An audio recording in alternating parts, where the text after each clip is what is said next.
special on Dennis O'Brien. If you were driving through Ireland 2 years ago at the height of the water movement, you may have seen people with placards outside towpath stations.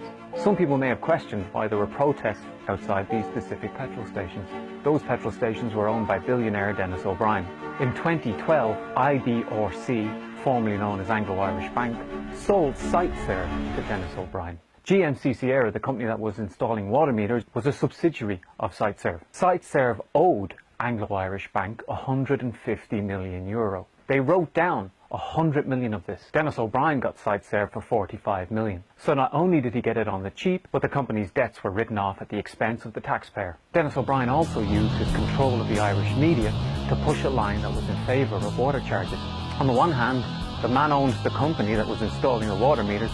On the other, he was using his substantial clout in the Irish media to push a line that we should all pay for water charges. So that's why people turned up at towpath stations that at the time were owned by Dennis O'Brien with placards against the water charges. Dennis O'Brien has a huge amount of control over the Irish media. Not only does he have the controlling shares of the Independent News and Media Group, which gives him huge clout, but also through Communicorp, he also owns lots and lots of our radio stations. So whether you're reading a newspaper, up north like the Belfast Telegraph, down south like the Independent, the Herald, the Sunday World, or whether you're listening to Today FM or News Talk, you're listening to an editorial line that's satisfactory to Dennis O'Brien. Now, some people might say that the owners of the media don't control the editorial lines of the media that they own. This is not the case. A 2012 article in The Independent said that Dennis O'Brien owed Anglo-Irish Bank $833.8 million. Independent News and Media chairman James Osborne got a call one Saturday morning. It was Dennis O'Brien. O'Brien insisted that the article was withdrawn. When the chairman tried to oppose Dennis O'Brien,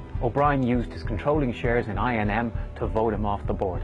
The same thing happened to Sam Smith, who was told by Today FM's CEO that Dennis O'Brien was very angry with him. Not only does he like to control the message that comes out from the Irish media, he's also very quick to call upon his legal team to bully people into submission if they speak out. He threatened to sue TD Catherine Murphy because she dared to ask why Dennis O'Brien had got favourable interest rates from IBRC. The loan of $500 million was at an interest rate of only 1.25%. Another free gift from the Irish taxpayer. But Dennis O'Brien's bullying attitude towards the media and the rate at which he turns to his legal team has even cowed the media he doesn't own. Vincent Browne resigned from the Sunday Business Post when they wouldn't publish an article against O'Brien. Many in the Irish media are afraid to speak out. But the sale of SiteServe at a reduced rate and the favourable loan rates from IBRC are not the first free gifts Dennis O'Brien has got from the Irish taxpayer. The myth that the system likes to perpetuate is that people like Dennis O'Brien are self-made men, that if you work hard enough you can become a self-made millionaire. When in fact, most studies show that class mobility is very limited, especially in Irish society. If you're born into the working class,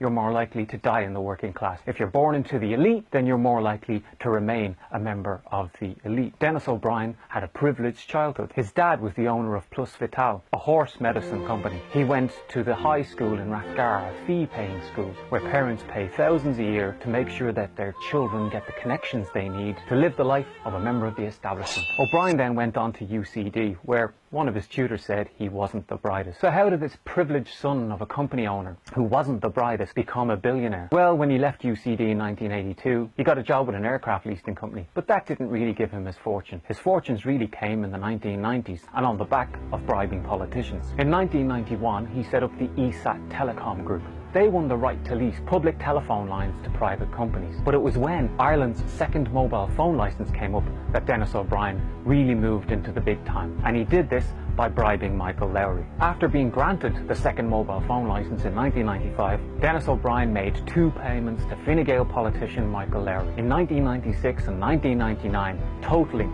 £500,000. Not only was Lowry given £500,000, but Dennis O'Brien supported a loan of £420,000 sterling. But it gets even better. Telenor, the Scandinavian mobile phone company who were working with Dennis O'Brien, coincidentally around the same time made a donation of $50,000 to the Fine Gael party. It was on the back of this deal that Dennis O'Brien really hit the big time. Even his dad, Dennis O'Brien Sr., made $3.8 million when they sold ESAT to British Telecom. The sale to British Telecom for $285 million and generated another court case. This time, Dennis O'Brien didn't want to pay capital gains tax. He would have had to have paid $57 million, but he decided to fight in the courts to prove that he wasn't resident in Ireland. In 2000 and 2001, he moved to Quinta del Lago in Portugal so that he could avoid having to pay this tax. It's a move he replicated later on in his career when he wanted to sell Digicel, his huge Caribbean mobile phone company. Just before he floated the company on the New York Stock Exchange, which was due to net him about $1.5 billion, Dennis O'Brien moved to Malta, again making sure that no taxman got his hands on his cash. We'd only use that money for